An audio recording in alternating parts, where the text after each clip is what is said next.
السلام عليكم. لا تنسوا الإعجاب بالفيديو والاشتراك في القناة تشجيعا لنا لنستمر بنشر المزيد إن شاء الله.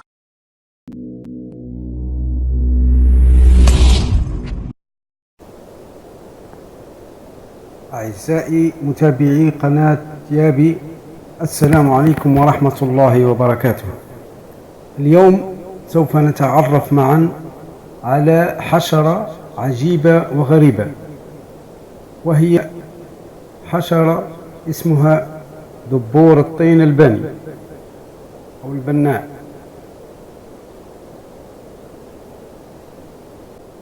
هذا الحشرة تتميز بخبرة عجيبة في البناء، حيث تبني عشها أو بيتها بدقة عالية وهندسة رائعة، وذلك باستعمال مادتي الطين والحصى، وتقوم بمزجهما بريقها لتصنع لبنة قوية وصلبة لبناء بيتها. لنكتشف معا هذه الحشرة العجيبة. نتابع الآن هذه الحشرة كيف تبدأ بتخطيط البناء ووضع الأساسات وتقسيم البيت إلى غرف عديدة ومنفصلة. سبحان الله. وها هي الآن تذهب لإحضار لبنة الطين لتشرع في بناء بيتها.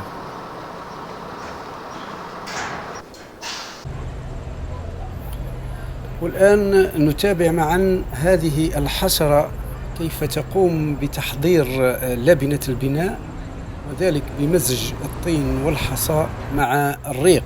كما ترون تمزج الحصى والطين مع الريق الذي تفرزه لتشكل لبنة متماسكة وقوية لاستعمالها في عملية بناء البيت. فسبحان الله الذي ألهم هذه الحشرة هذه الدقة في العمل.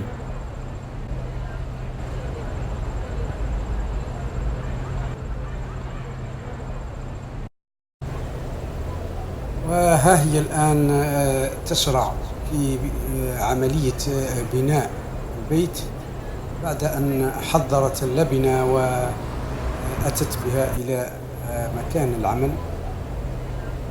وها هي الآن ترفع جدران الغرف الواحدة تلو الأخرى.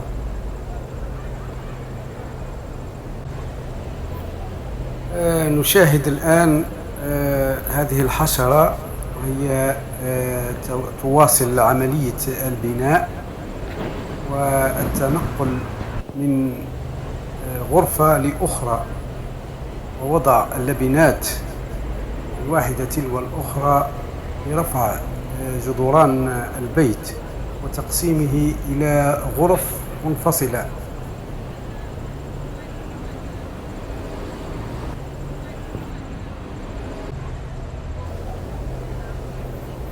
دائما مع هذه الحشرة العجيبة ومواصلة عملية البناء والتنقل بين غرف البيت ووضع اللبنات كما نشاهد.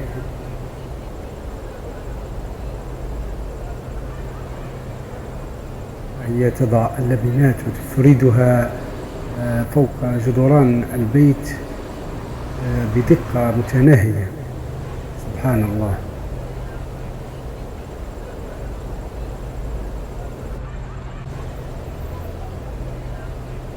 سنحاول الآن تقريب الصورة جيدا حتى نتمكن من متابعة هذه الحشرة ومتابعة عملية البناء بشكل أقرب وأوضح كما تشاهدون الآن.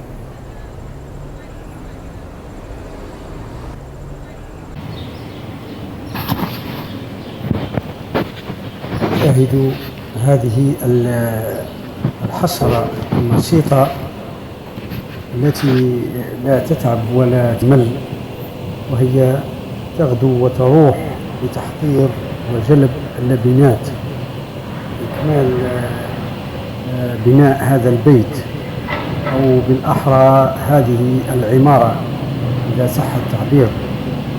فهي تبني بيتها على شكل عمارة بطوابق عديدة، والتي تصل أحيانا إلى 13 طابق أو 13 غرفة.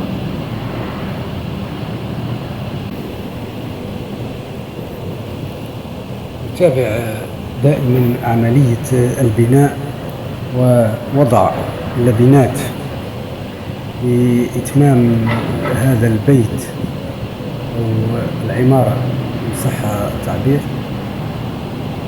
وهي تذهب لإحضار المزيد من اللبنات.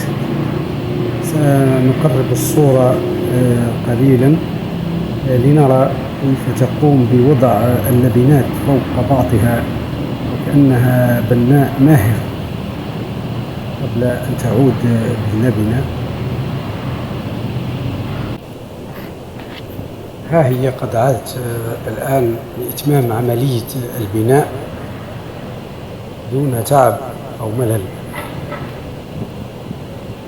سنقرب الصورة دائما لنتابع عملية البناء جيدا، ولكن بحذر حتى لا نزعجها أو نفزعها فتهرب. انظروا كيف تقوم بالعمل بدقة متناهية.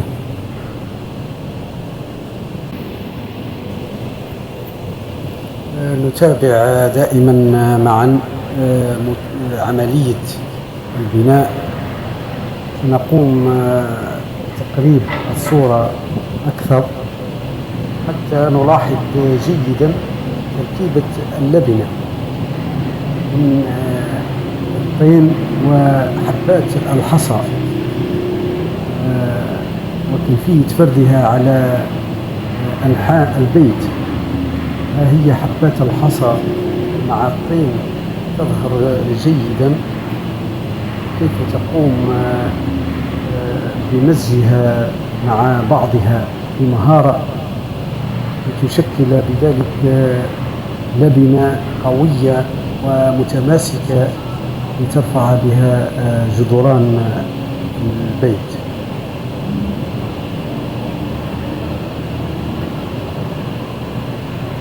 وها هي تذهب لإحضار المزيد من اللبنات.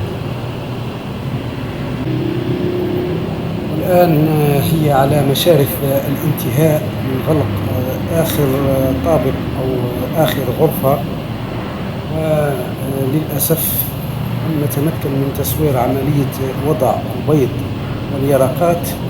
هذا لمغادرتنا لمكان العمل والرجوع في الغد لنجدها قد اكتملت عملية البناء وأغلقت جميع الغرف. وهذا هو الشكل البناء قد اكتمل تقريبا، وهذه الغرفة لم تغلق بعد حتى تقوم هذه الحشرة بوضع بيوضها داخل الغرفة، ثم تضع معها بعض الحشرات أو اليرقات التي تقوم بحقنها بمادة مخدرة وتضعها داخل الغرف ليتغذى عليها صغارها بعد عملية تفقيسهم من البيض. وكما نشاهد عملية البناء كيف تمت بدقة ومهارة. وهكذا اكتمل هذا البناء أو هذه العمارة ذات 13 طابق غرفة، وكلها تحتوي على بيض هذه الحشرة وبعض اليرقات المخدرة حتى تتغذى عليها صغارها بعد أن يفقسوا من البيض حتى ينضجوا ويخرجوا من هذا البيت لإكمال دورة حياتهم.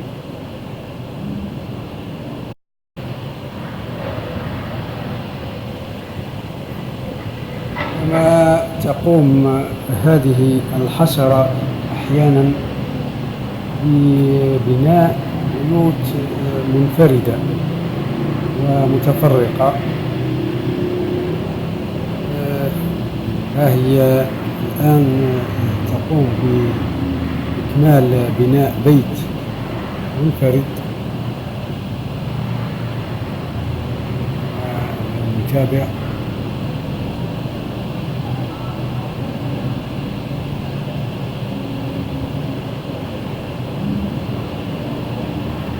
ها هو البيت قد اكتمل قبل أن تضع فيه البيض وتقوم بإغلاقه.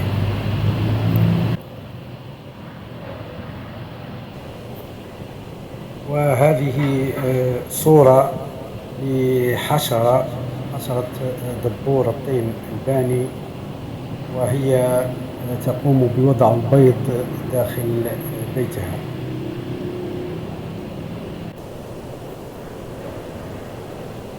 ومع الأسف الشديد سنقوم بهدم بيت هذه الحشرة، والتي قامت ببنائه في مكان العمل وداخل الغرفة.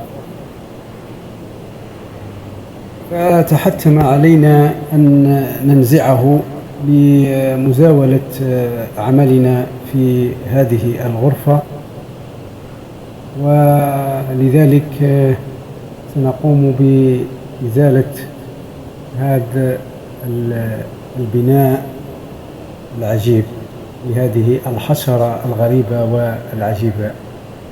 ولكن سوف نقوم بهدمه ونزعه برفق، وحتى لا يتضرر بيض هذه اليرقة.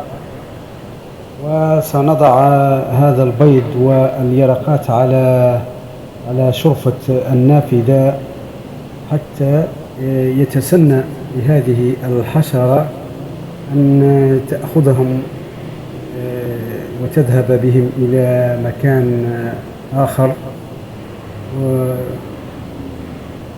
وتبني بيت آخر.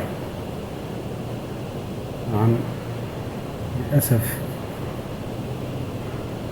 كما تلاحظون الآن هذه اليرقات المخدرة التي وضعتها في الغرف ليتغذى عليها البيض حين يفقس.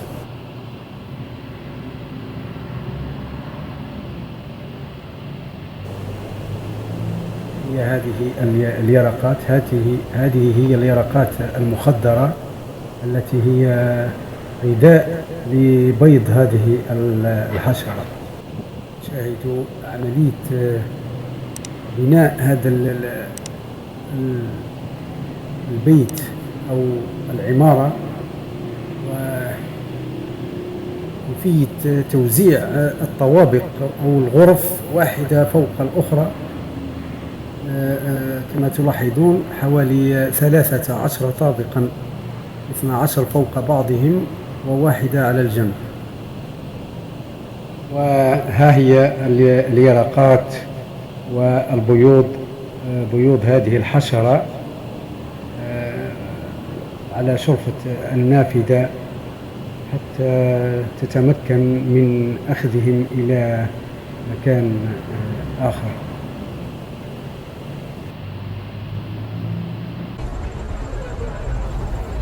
أرجو أن تكون هذه المعلومات مفيدة وممتعة، وإلى أعمال أخرى إن شاء الله. والسلام عليكم ورحمة الله وبركاته.